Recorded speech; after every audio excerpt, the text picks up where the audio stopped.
Good evening, everyone. I think it's about 7 o'clock at night where I am, and I am absolutely shattered beyond exhaustion. Like, I am so tired, I am so ready for bed.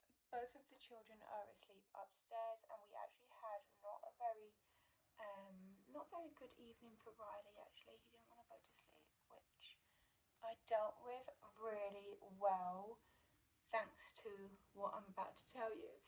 I've got my therapy session tomorrow. I haven't posted a video on what I learned in last week's therapy session because that's going to be today, but I've just been putting it off because I didn't feel great about it. I mean, I didn't feel bad about it, but where I had maybe like a better week, there wasn't much to talk about, and I think I was like hyper focusing on like the fact that I wanted to be sharing like relationship issues and like growing past that. But what I actually did learn about being a parent was quite interesting. I mean, it's a small section of what we spoke about. We had a whole hour discussion, and I think maybe what I'm going to tell you might take about 10 minutes. Be interesting and it might help somebody, and if you're not a parent, then you might just be interested to know. I'm at a really weird stage in my pregnancy where I just keep getting like all hot and flustered and like nearly fainting and throwing up. I'm 24 weeks today. I don't know why this is happening. It never happened in my second trimester, and it's not good. I'm like, right now I'm like boiling up and I'm about to drink a cup of tea. I should really have some water.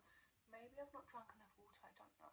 Okay, so a mini backstory as to why I started talking about parenting issues was because I recently went to stay with my friend. I keep saying that I went to Manchester. I didn't go to Manchester.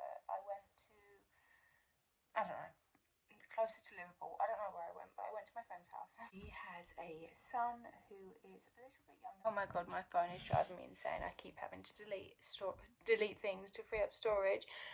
So I went to my friend's house. She has a 3.5-year-old. He's 4 months younger than Riley, although you wouldn't know if you saw them. He's like double the height of Riley. Like, my little Riley is so tiny.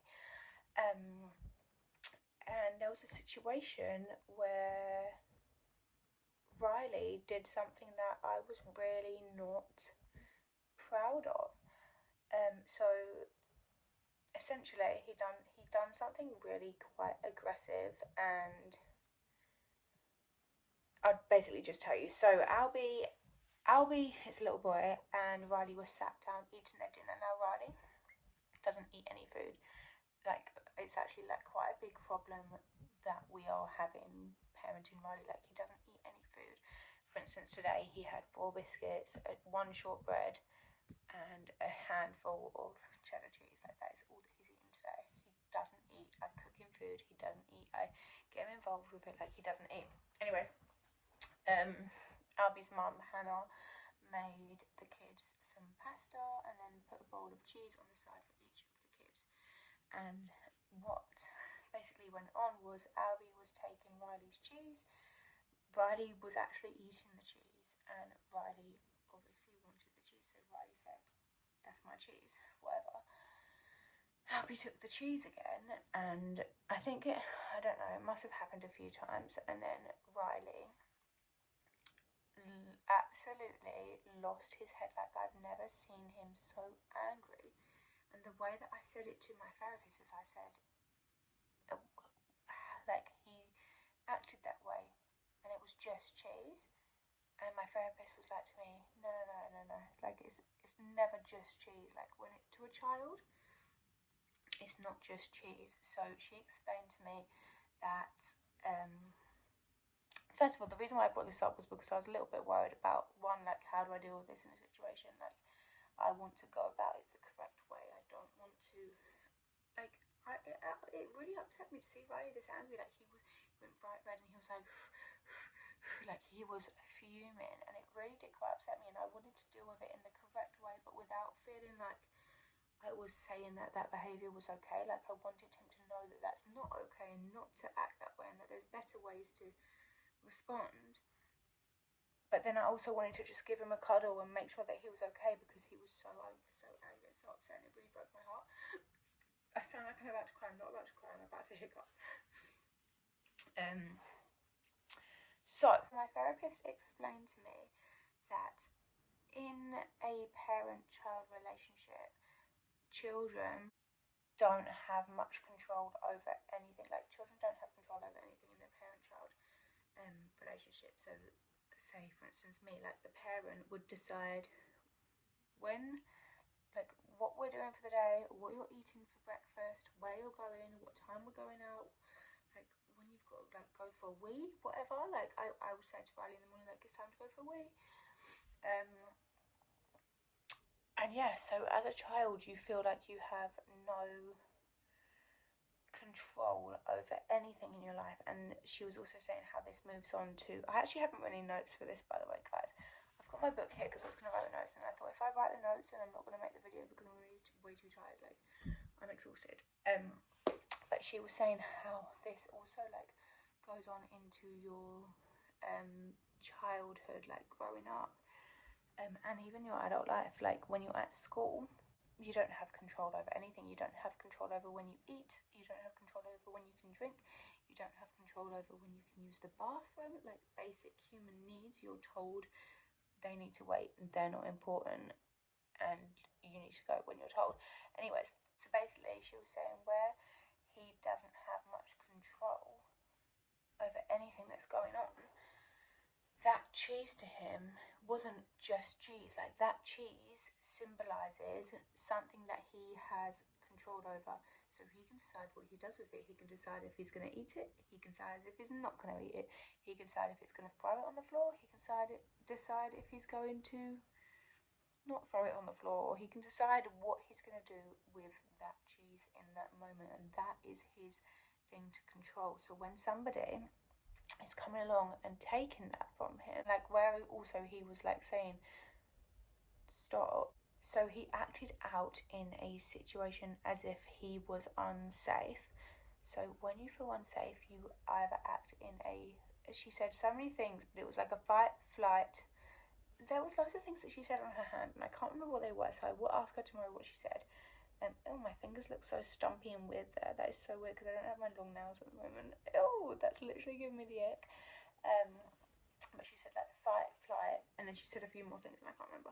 But so Riley chose to react in the fight mode because he felt like he was in danger, like his control was getting taken away from him, and he chose to act out in the fight mode, and that's why. Oh, I didn't.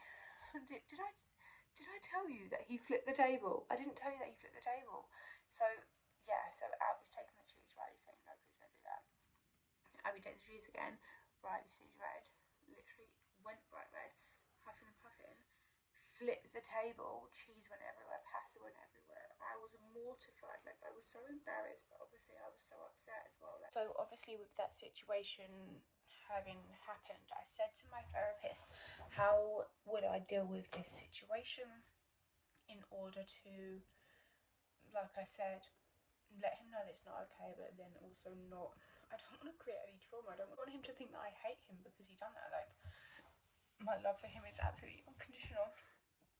I just want to teach him how to be a man that is calm, and but to grow up and be a calm man, calm, kind, gentle man. But I absolutely don't want him to get walked over. I want him to be able to stand up for himself when something's happening that he's not happy with, but obviously in the correct way. I don't want him to like start flipping tables and thinking it's okay to like act, like respond in the fight mode, because it's not. It's not okay for anyone. It's not okay for him or the people that are around him.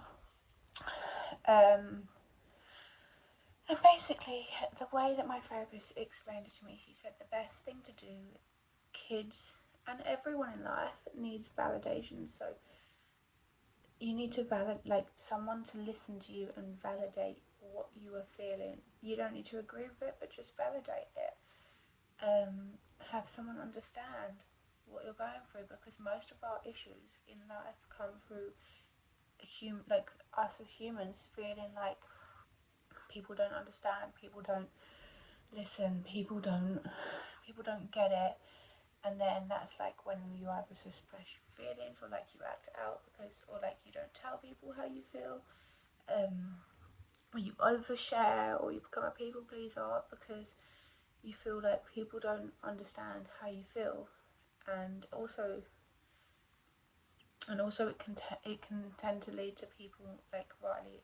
Say for instance, if I wasn't to validate him, it could lead to him thinking that he's done something wrong when obviously he didn't do the right thing in that moment, but that doesn't make him a bad person. And it might make him like back away and not tell me things, or like be worried like when things happen. So yeah, the most important thing to do is to validate your child, and that's not to say like sometimes the easiest way to validate a child is to repeat to them what has happened. So I would say to Riley in that moment, I would say, you was really angry, wasn't you? You didn't like that Albie was taking your cheese. It made you so angry that you flipped the table. And just to hear the situation like be repeated back to you makes the child know that they are being validated and that you understand that they're angry. Which is actually what I used tonight when I was putting him to sleep, because I was just holding him and I was just saying, you're so angry, aren't you? But I'll get to that in a minute. But yeah, the validating is important. You can offer love in that moment. In a moment when your child's having a tantrum, you can absolutely offer love, even though you might feel like you shouldn't. I feel like I struggle with this because I've actually been told a lot in my relationship that I don't tell Riley off, which isn't true.